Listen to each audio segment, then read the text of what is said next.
Ashamar Kafune kabajamtoota daawwattoota keenya amma dabareen kan oduuti Oromiyaa Miidiyaa Neetwoork irraa oduu qabanneesniif dhiyaanneerra oduu wajjin aan Maamad Morkamaati. Jawar Mahamadii fi obbo Baqqalaa Garbaa guyyaa har'aa mana murtii dhiyaatu jedhamee eegamaa osoo jiran hafuun himame. Abukaatoon Kadir Bulloo akka dubbatanitti sababa isaan hambisaniif ammaaf hin barre garuu abbootii alangaa fi abukaatoowwan isaanii qofa taanee dhaddacha mana murtiitti argamne jedhan. Jawar Mahamadii fi obbo Baqqalaa Garbaa faatii qabeenya jalaa ugguramee fi qaama mootummaatiin jalaa fudhatamee akka gadi dhiisaniif dhaddacha mana murtiitti dhiyeeffatanii turan. Nutis kana hordofuun dhaddacha mana murtiitti gaafanne jedhan obbo Kadir. Haa ta'u malee abbaan alangaa qorannoo dabalataan barbaachisa waan ta'eef qabeenya uggurame akka gadi lakkifamne mana murtiif yaada dhiyeeffate. Gama birootiin dhaddachi mana murtii beellama har'aa kan beellame abbaa alangaa fi poolisii federaalaa himata hidhamtoota kanarratti akka dhiyeeffataniif ture. Haa ta'u malee himanni dhiyaate kan hin jirre ta'uu kan himan obbo Kadir sa'aatii ammaarraa eegalee hidhamuun jaraa seeraan ala ta'uu ibsanii jiru. Hojjettoota ONN keessaan namoonni 9 dhibee COVID-19 qabamuun hadha dhaddacha mana murtii irratti akka hin argamne ta'ullee obbo Kadir himaniiru. Jawar ilaalchisee fi beellamni qabnu waa'ee qabeenya isaatiif maatii isaa irratti doorkaa kenname ilaalchisee xiyyannoo dhiyeessinee turre. Xiyyannoo sana irratti abbaan alangaa deebii haa kennu kan jedhu yoo taatu akkaatuma kanaan hadha deebii kennaniirani. Deebii kanaan isaan kan jedhan qabeenyi isaan gaafatan kunniin fakkeenyaaf qabeenya addunyaa malkaajinii qaqqabaman dhiyeessan maallaqa kiyyaa fi meeshaa mana kiyya keessa jiru kaawwanna dhuunfaaf itti gargaaramu akka gannaa dhiifamu seeraan alli jalaa qabame kan jedhu yoo ta'u isaan maal jedhanii manni poolisiin yeroo mana isaa sakattamu meeshaa kana kan argate waan ta'eef qorannaa isarratti godhamuuf egzibiitii na barbaachisa waan ta'eef gadi dhiifamuu hin qabu ka jedhu abbaan alangaa dhiyeesse. Lammaffaa immoo waa'ee qabeenya himatamaa lammaffaa jedhanii jedhatti fakkaate dhiyeessame Jawar Siraaj Muhammad tokkoffaa, Baqqalee Garbaa lammaffaa, Hamzaa Adaanaa Booranaa sadaffaa, Shamsuddin Tahaa arfaffaa, Mallasa Dirsaa shanaffaa, Daawit Abdataa ja'affaa, Yaalamoon Asaffaa torbaffaa, Geetuu Tarrafaa saddeetaffaa, Bashiir Huseen salgaffaa, Taamiraat Huseen kudhanaffaa, Sabbooqaa Qaaqoo 11ffaa, Akkamee Dinnichaa 12ffaa, Baqqalee Diriirs 13, Boonaa Tibbillee 14ffaa fi Adam Cirii kan jedhu jara kana naannoo irratti biyyoota himatamaa lammaffaa sun jedheesitti himu akkaataa sanyii akka hubattaniif kanaafuu qabeenyummaan isaa kan himatamaa lammaffaa sadaffaa 14ffaa fi miidiyaa waayimmanni kan maqaa isaaniitiin galmaa'anii kan jiran keessattuu poolisiin kan qabate konkolaataa koodiin isaa 3 A6873 nama konkolaataa lakkoofsi isaa A6873 sadaffaa konkolaataa koodiin isaa 3657 akka ta'e maqaa miidiyaa OMN'tiin galmaa'eef kan kan fakkaatu qabeenyi kunniin waan dhimma yakkaa yoo hojjetan yookaan yakka hojii yakkaa fi kanaaf kan kaajirra waan itti gargaaraman fudhataman qabu jedhu konkolaataa tokko fakkeenyaaf xiyyataa sadaffaan kiyya jedhee kan dhiyeesse kun kan galee karaa seeraan alaatiin waan ta'eef akkaataa seera darsii 859 bara 2006 keewwata 100 fi murtii bulchiinsaatiin toora fudhatee gaafiin dhiyaate sirrii hin ta'u kan jedhu taate kan biraa immoo waa'ee adda addaalee kennamuu jiranii sadaffaa irratti akka adumaa irratti kan kaasan keessattuu waa'ee akkaawuntii maatiiwwan ilaalchiseeti manni murtii walitti amane qorateetti yoo dhiise infan mormii hin qabnu kan jedhu kana fakkaatu akka itti kaase hamma jireenya isaaniitiin barbaachisa kan jedhu keessa manni murtii rasee keessa dhiise mormii hin qabnuuf kana kan fakkaatu dhiyeesse yoo ta'u dhaddacha kanarratti Jawaarii fi jarri kunniin dhaddacha irratti kan ilaala. Warra shakkamtoota 11ffaa haga 14ffaa warri jedhan Hamzaa fa'aa ilaalchiseeti hamma Paagumee bultii afuriititti himata wal dhiyeessinee wanti dhiyaateen jiru. Kanaafuu paagumee bultii afurii kaasee haga ammaa hidhaan isaanii seeraan ala jecha. Kan biraa ammoo obbo Jawaarii fi warra nama 10 ilaalchiseeti hamma gaafa 8titti himata keessan dhiyeessaa jedha. Kanaafuu isaan illee ilaalchiseeti hamma sa'aatii kanaatitti yeroo seerri kennee darbee jira. Hidhanii haga ammaa kaaniin seeraan ala maaliif himanni illee dhiyaate irratti hin jiru. Mana murtii illee wanti dhiyeessa waan hin jireef kanaafuu himanni bakka dhiyaannetti akkuma armaan dureessaa turre nama ajaja mana murtiitiin alatti egaa hojiin gadi hin dhiifne yookaan himata irratti hin dhiyeessine jara kana qabanii taa'uun seeraan alaa. Kanaafuu haala jira isaan ilaalchisee deebiin jiru kana jedha. Kan biraa immoo walmaltuu daddachaa ilaalchiseeti waa'ee gaazexeessitoota OMN ilaalchiseeti nama 22 keessaa hin jira. Namni sadii waliin bahee jira. Nama 22 keessaa namni 10 dhiyaatee 10 kanneen keessaa qarshii namni 10 kanneen keessaa 10 dhiyaataniiranii haa ta'u malee namni 9 sababa koronaan qabamanii fi hin dhiyaanne ka jedhutu jira. Sadicha dhiyaatee ka jedhu kanaafuu nama 9 dhiyaachuu qabaa ture. 9 kana keessaa namni 9 10 dhiyaataniiranii kana kan ammoo koronaan qabamaniiran ka jedhu kan irra geenne kana walumatti geenne. Ministeerri Fayyaa Itoophiyaa mana marii bakka bu'oota uummataaf dhimma filannoo biyyoolessaa bara kanaa ilaalchisee yaada gorsaa dhiyeesse. Qabiyyeen xalayicha keessatti filannoo biyyoolessaa Itoophiyaa kan bara kanaa sodaa faffaciinsa vaayirasii koronaatiif yeroo karoorfamee gaggeeffamuu dhabee ture amma faffaciinsa vaayirasichaa biyyattii keessatti to'atamee waan jiruu fi haalduree fi of eeggannoo guutuudhaan filannoon adeemsifamuu ni danda'ama jedhame. Muhammad Fantaallee akka ta'an qindeesse. Ministeerri Fayyaa Itoophiyaa ibsa xalayaa mana marii bakka bu'oota uummataatiif dhimma filannoo biyyaalessaa bara kanaa ilaalchisee yaada gorsaa dhiheesse. Qabiyyeen xalayaa Ministeerri Fayyaa barreesse kana keessatti hammatamee jirus filannoon biyyaalessaa Itoophiyaa kan bara kanaa sodaa faffaciinsa vaayirasii koronaatiif yeroo karoorfametti gaggeeffamuu dhabee ture. Yeroo ammaa kana faffaciinsi vaayirasichaa biyyattii keessatti to'atamee waan jiruuf haalduree fi of eeggannoo guutuudhaan filannoon adeemsifamuu ni danda'ama yaada jedhu mana marichaaf kan eerudha. Bu'uuruma kanaanis manni murtii bakka bu'oota uummataa bara hojii waggaa 5ffaa guyyaa har'aa kana walgahii ariifachiisaa adeemsisaa jiru irratti dhimmi filannoo kun akka yaada marii isa jalqabaatti ilaaluun irratti dubbachaa jiraachuu miidiyaaleen mootummaa gabaasaa jiru. Gama biraatiin murtee ministeera fayyaa kan ilaalchisuun yaadonni gamaa fi gamanaa hayyoota fi paartilee mormitootaadhaan calaqqisuu jalqabanii jiru. Kana duras boordiin filannoo biyyaalessaa utuu uummata hin mariisisin maqaa koronaatiin filannoo dheeresse. Ammas ammoo murtee uummataa malee erga mootummaan diraamaa ittiin sagalee uummataa hatuu danda'u mijeeffatee booda filannoo hayyamaa malee duras ta'uu ammas dhugumatti uummataaf yaadanii waan raawwatan hin qaban jechuun yaadonni adda addaa toora marsaa hawaasummaa irratti dhagahamaa jiru. Hooggantoonni paartilee morkattootaa odoo mana hidhaa jiranii paartiiwwan jajjaboon kun ammoo rakkoo keessoof saaxilamanii osoo jiranii waajjiraaleen paartiiwwan morkattootaa godinaalee irra jiran qaamolee nageenyaatiin cufamanii osoo jiranii mootummaan ilaalcha siyaasaaf qofa namoota faallaa yaada isaa qaban hidhaa filannoon adeemsifamuuf hedu kun filannoo wayyabaa ta'e milkaa'umsaa shakkii guddaa kan uumudha jechuun namoonni siyaasa adda addaa dhimmicha irratti xiinxalam kennaa jiru. Dabalataanis mootummaan sodaa fulbaana 30 booda heera maleessummaa fi barri aangoo mootummaa dhumachuu jalaa of baasuuf yeroo xiqqoo ofiif kenneem akka waan filannoof qophaa'aa jiru fakkeessuuf ministeerota isaa waliin diraamaa inni barreeffates ta'u mala shakkiin jedhu calaqqisaa jira. Yeroo ammaan kanatti hooggantoota paartilee morkattootaa biyyattii keessaa obbo Baqqalaa Garbaa, Jawaar Mohaammed, Dajanee Xaafaa, Lidatu Ayyaaloo fi Iskendar Naggaa dabalatee namoonni morkattootaa mootummichaa ta'an hedduun mana hidhaa jiraachuun ni beekama. Godinoota Gujii lamaan keessatti haala nageenyaa ulfaataa dhufe jedhan jiraattota gidduu kanneen yaada isaanii OMN'if kennan.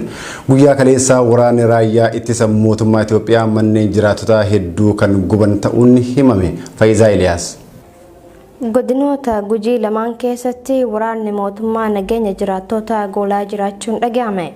Gujii lixaa aanaa dugda daawwaa keessatti reebichaa fi hidhaan hammaatee itti fufee jira jaan jiraattonni namoonni 50tti dhiyaatan torbee tokko keessatti kan hidhaman ta'u namni garasii dubbifnee OMN'tti hime.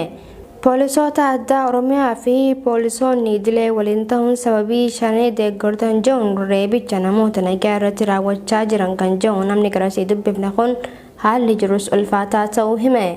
Gujii bahaa aanota akka Harqalloo, Waadaraa, Gooroo Doolaa fi Liiban keessatti guyyaa kaleessa waraanni raayyaa ittisa mootummaa Itoophiyaa manneen hawaasaa kan guban ta'uu namni kun itti dabaluun ibsee jira. Haalli jiru hammaataa ta'uun walqabate namoonni hedduun iddoo jireenya isaanii gadi lakkisuun gara biraatti baqachaa jiran jedhamu. Haalli jiru gaarii mootii isuma duraasan fakkaata, isuma waggaa lamaan darbanii sanii wal fakkaata. Reebichaa fi hidhaa isuma sanii namoonni hedduun naannoorraa baqataniirani. Namoonni hedduun baqataniirani kun ammoo kaaga nama 50 ta'e waanuma kana keessatti hidhamaniirani. Walleen keessatti walumaan qindaa'anii badii kana raawwatan. Warri gubuu walumaan jiran. Sadiin milishaa fi humna addaati warra humna raayyaa ittisa biyyaa ammallee raawwatamaa jira. Namoonni hedduun baqataniirani gara naannoo biraa baqataniirani kun namni hundi hidhamee jira. Dubbatullee manuma keessatti ukkaanfameera. Haalli jiru kana fakkaata garmalee hama. Gama biraatiin fulbaana 30 booda mootummaan seera isaa eeggatee hin jiru kan jedhu jiraataan kun waan heerri jedhe mootummaan dirqama hojiirra oolchuu qaba waan ta'eef fulbanaan booda mootummaan uummanni ijaarrate malee dhaabbataan seera isaa guutee hin jiru. Mootummaan amma jiru kun aangoo seera alaa itti fayyadama taanaan biyyattiin kana caalaa gara wal waraansaatti tarkaanfattee jaani. Irreecha bara kanaafis qophaa'aa jirra kan jedhu maddi kun uummanni Oromoo yeroo kamiyyuu caalaa bara kana xiiqiin irreeffate irree isaa diinatti agarsiisuu qaba jechuun yaada isaa goolabe. Harargee lixaa aanaalee akka Ciroo fi Mi'eessoo keessatti waraanni mootummaa mallaqa uummataa humnaan saamaa jiraachuun himame. Qonnaan bultoota horii isaanii gabaatti gurguratanii gara mana isaaniitti galaa turan irraa birriin saamamaa akka jirus jiraattonni ibsanii jiru. Usmaan Baayyuu dabalata oduu qaba. Waraanni mootummaa Harargee lixaa aanaa Mi'eessoo fi magaalota naannawaa san jiran keessatti maallaqa uummataa humnaan saamaa jiran jiraattonni. Keellaa Mi'eessoo Ciroo fi Albarakatti iddoo jedhamutti qopheessuun nama waal daldalatee gabaadhaa galu kiisa isaa Oromiyaa miidiyaa neetworkiitti himeera.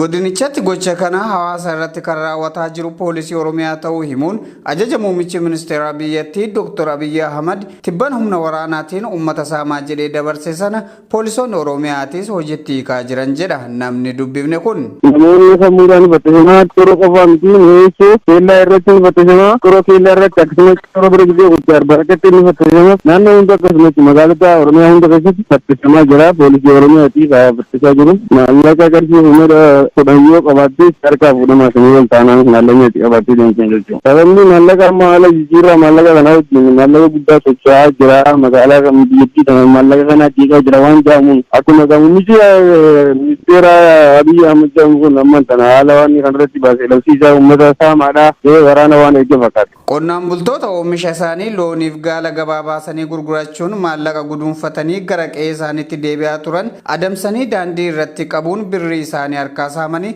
jaras hidhaa jiraachuu dubbata. Maddi keenya kan Harargee lixaa irraa odeessa kana nuun ga'e. Magaalaa Mi'eessoo keessa namoota gaala gurgurate galte hanga birrii kuma namaa takka qabatee jiru. Sababa guddaan inni mootummichi mootii taasise maallaqa saamaadha maallaqa isanii oolte waan jedhamu labsii baasee jira. Sababa saniitiin maallaqa saamtee galan waraanni mootummaa. Loltoota mootummaatiin Oromiyaa bakkoota hedduutti saamichi maallaqaa uummata irratti raawwatamaa jira waan ta'eef hawaasni keenya of eeggannoo guddoo godhuu qaba jechuun dhaameera. Qeerroon kun uummata naqanii dhaamuu maallaqa keessan akka qabatanii hin deemne qarshii kuma kudhanii ol jechuun yoo sunii ol ta'e ni saamamu waan ta'eef uummata kiyyaaf dhaamuu barbaadu. Mootummaan kun sirni isaa kufuuf laafee waan jiruuf abdii kutatee waraana harkaa qabu bobbaasee uummata saamsisaa jira waan ta'eef miseensonni poolisii fi raayyaa ittisa biyyaatis hawaasa keessaa bahan deebi'anii saamuu osoo hin taane gocha fokkisaa kana dhiisanii qabsoo uummatatti makamuu qabu jechuun dhaamsa isaa dabarseera. Waraanni uummataa fi uummata nageenya uummata tiksanii uummata saamu kanaaf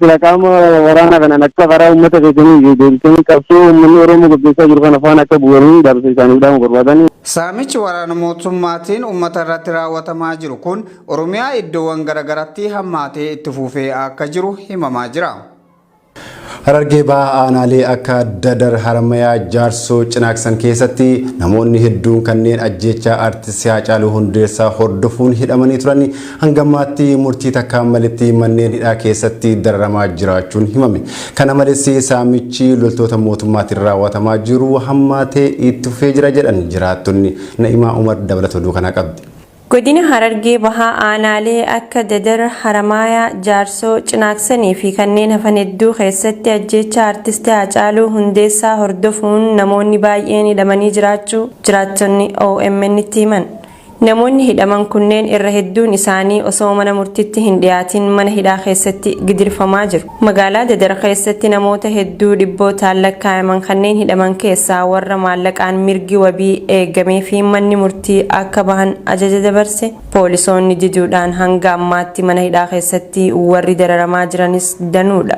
Namoota hidhaman kanneen keessaa dargaggoota qofa kophaatti baasanii himata dharaa irratti banuudhaan dararaa akka jiranis jiraataan magaalaa Dadar irraa yaada OMN'if laate addeessee jira.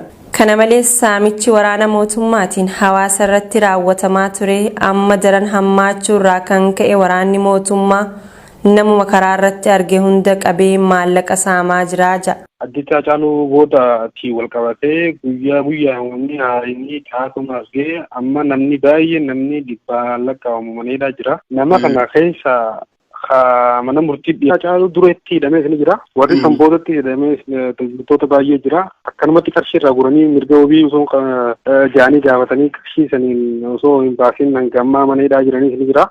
Waan wal qabatuun hin jiru jechuudha. Amma mana hidhaatti ammaan tana eeganii fi guyyaa sadii mokkaanii gahaa ijoollee nama 23 keessaa baasanii ijoollee qeerroo qofa himata irra bananii himata irra banan wanti isaan jedhan kun Dadar keessatti hin dalagamne wanni irratti himatan kun Dadar keessatti wanni gubatee kan jiru wanni nuti saamiinsa duraanumaa biyya keenya ittuma jiran akkuma jalqabumaa jechuudha. Galgala dukkaana abbootii qabeenyaan saaman amma nama hidhaa jiru dukkaana isaa duraa saaman yeroo hedduu irra deddeebi'anii jechuudha. Saamiinsi kun akkuma itti fufee jira. Achi daldalli gurguddaan akkasii hin jiru garuu saamiinsa abbootiin qabeenyaa saamamaa jiran halkan qarshii keessa qabatee deemuun danda'u ijoolleen. Aallee jaamtu keessatti dargaggoonni 70 ol jechuun dabballoonni mootummaa. Hanga ammaatti qeerroo nama 70 ol walitti qabanii gidirsaa roorisaa qilleensa addunyaadhaan akka nuuf dhaqqabsiiftan asumaan qaama dhimmi ilaaluun akka nuuf geessan asumaan dhaamsa. Gola Waaccoo keessatti dargaggoota nama 3 maqaa Shanee jedhuun ji'oota 7 oliif mana hidhaa keessatti dararaa kan turan yoo ta'u manni murtii bilisaan akka gadhiifamaniif ajajee ture garuu poolisoonni ajaja mana murtii diduun hanga ammaatti mana hidhaatti dararamaa jiru jaamee jira. Walumaa galatti haalli baha Oromiyaa aanotaa fi magaalota garaagaraa keessa jiru kan wal fakkaatuu fi kan hedduu nama yaaddessu ta'uu maddeen OMN itti himan. Maddeen baha Oromiyaa irraa yaada nuuf laatan kun dhaamsa isaaniitiin mootummaan ayyaana irreechaa bara kanaa danquuf dargaggoo irratti xiyyeeffatee waan jiruuf ayyaanni irreechaa bara kanaa xiiqiidha waan ta'eef Oromoon hundinuu bahaaf dhihaan kaabaaf kibbaan bakka jiru hundaa walitti dhufuun akka duritti kabajachuu qabaa jechuun dhaamsa isaanii dabarfatanii jiru. Ololli ayyaanni irreechaa baranaa namoota muraasa qofaan gaggeeffamuu qaba jechuun miidiyaalee biyyattiitiin hafarfamaa jiru nuun ilaallatu jechuun jiraattonni Wallaggaa Bahaa aanaa Gudayyaa Biilaa irraa OMN'if yaada isaanii laatan. Mootummaan dhukkubaa COVID-19 dahoo godhachuun shira xaxuuf yaalus nuti ayyaanichaa bifa qindoomina qabuun gaggeessuuf qophii xumurree jirra jedhan hordofaan Mahammad dabalata oduu qaba. Miidiyaaleen biyyattii olola ayyaanni irreecha birraa baranaa namoota muraasa qofaan gaggeeffamuu qaba jedhu bal'inaan hafarsaa jiru. Oromoon waan isaa ta'uu fi hin taane ofii isaatiif murteeffata malee mootummaa miti kan isaaf murteessuu qabu jedhan qeerroon lixa Oromiyaa irraa bilbilaan dubbifne.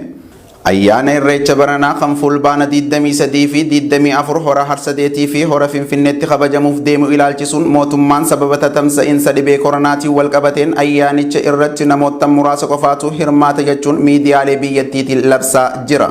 Qeerroon lixa Oromiyaa irraa bilbilaan dubbifne mootummaan dhimma irreechaa kana irraa harka isaa sassaabbachuu qabas jedhan. Nuti qeerroo Wallagga Bahaa ayyaanicha bifa qindoomina qabuun gaggeessuuf qophii barbaachisaa ta'e hunda xumurree jirra jechuunis dubbatan.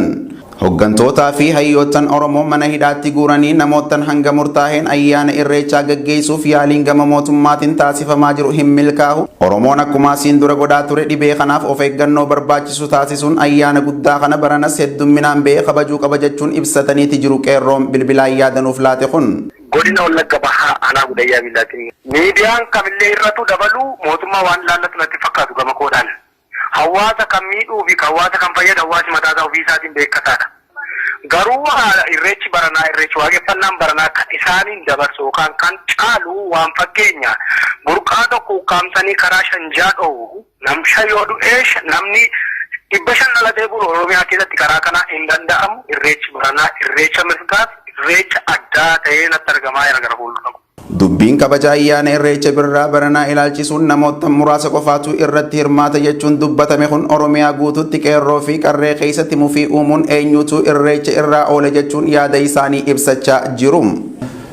Oduu keenya xumuraatiin qeerroowwan godina Baaleetti argaman irreecha bara 2020 bifa adda ta'een kabajuuf haalduree hundaa xumurre jechuun dubbatan. Kaadireen bilxiginaa fi qaamonni nageenya mootummaa Itoophiyaa irreecha bara kanaa gufachiisuuf jecha shira xaxaa jiran jechuun qeerroon Baalee irraa dubbifne tokko bilbilaan oominnitti hime.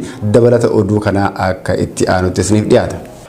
Aadaa fi duudhaa uummanni Oromoo ittiin beekamu keessaa irreessi isa tokko. Ji'a fulbaanaa keessaa uummanni Oromoo waggaa waggaadhaan naannawa haraa yookiin lagaatti walitti qabamuudhaan baga bacaqii gannaan baaftee booqaa birraatiin nu geette jechuun waaqa isaa galateeffata. Haaluma kanaan qeerroowwan godina Baaleetti argaman irreecha bara 2020 bifa adda ta'een kabajuuf haalduree hundaa xumurree jirra jedhan. Mootummaan Itoophiyaa kan amma biyya bulchaa jiru kun irreecha uummanni Oromoo baroota hedduuf kutaa Oromiyaa hundarraa wal ga'uun kabajataa ture kana gufachiisuuf jecha shirri kaadireen bilxiginnaatiin uummata keenya irratti xaxamaa jiru kun atantamaan nurraa dhaabbatuu qaba jechuun qeerroon Baalee irraa bilbilaan dubbifne kunneen oominnitti himanii jiru. Irreechi kan kaadiree mootummaa qofti wal filtee deemtu osoo hin taane kan Oromoon hundi bahaa dhiyaa fi kaabaa kibbaan itti wal ga'ee kabajatudha jedha qeerroon yaadannuuf laate kun. Irreecha bara kanaa irratti uummanni Oromoo haala adda ta'een bahee hara Finfinnee fi Harsadee irratti gaggeessuu qaba kan jedhu maddi keenya kun yaadannoo bara 2016 namoota 700 ol guyyaa takkatti itti dhabneef sanis yaadachaa hooggantoota keenyaa kanneen badii tokko maletti mana hidhaa keessatti hiraarfamaa jiraniifis sagalee ta'uu qabna jechuun dabalee nuuf himeera. Irreechi Oromoo biratti hiika guddaa qaba. Irreecha jechuun irree jechuun humna jechuun hiikaan irreechaa. Kanaafuu warroonni mootummaa kana biyya amma bulchaa jiran kan jiru shirri naftinyaa kun uummata keenya bakka bu'uu hin danda'u waa'ee irreechallee dubbatu hin danda'u osoo miliyoonotaan uummata keenya kaan ajjeechaa kaan qalaa kaan hidhaa jiru waa'ee irreechallee nuun beekuu nu hayyoota qabna abbootii gadaa qabna uummanni Oromoo ammootu abbaa kana dhufe sabni jedhamu hin jiru tokkummaan baane irreeffannee haaldura Finfinnee fi Harsadee irratti irreeffannee tokkummaan Asoo keenya jabaanni akkasitti gaggeeffatu qabna malee mootummaa waan haganni dhufee haganni hafaan hin jiru yoon barbaada. Wanni isa adda baafamuu hayyoonni keenya hedduun isaanii mana hidhaa jiranii mana dukkanaa keessatti hidhamaa ajjeefamaa jiranii gaggeeffamaa jiranii sagalee saniifuu walitti dhufnee dhageessifannee Finfinneen akka handhuura Oromiyaa taate irreechi humna akka ta'e irreechi tokkummaa fi ilmaan Oromoo fi Oromiyaa akka taate Oromiyaa bareedduu san akka taate agarsiisuu qabna. Mootummaan biyya bulchaa jiru kun hanga fulbaana 30 akka fedhe ta'uu danda'a. Garuu qophii kabaja ayyaana irreechaa irraa harka kaasuu qaba kan jedhu qeerroon Baalee kun fulbaana 30 booda seeraa fi heera biyyattiin illee yeroon isaaniif qabame waan raawwatuuf mootummaan seera qabeessa akka hin taane ammarraa itti yaaduu qabas jechuun dhaamsa isaa dabarfateera. Egaa kabajamtoota daawwattoota keenya oduun har'aaf qabannee isiniif dhiyaanne kanuma gama ogummaa teeknikaatiin Abdii Jamaaltuun nu faana ture an oduu dubbisuun Muhammad Morkamaati nagaatti.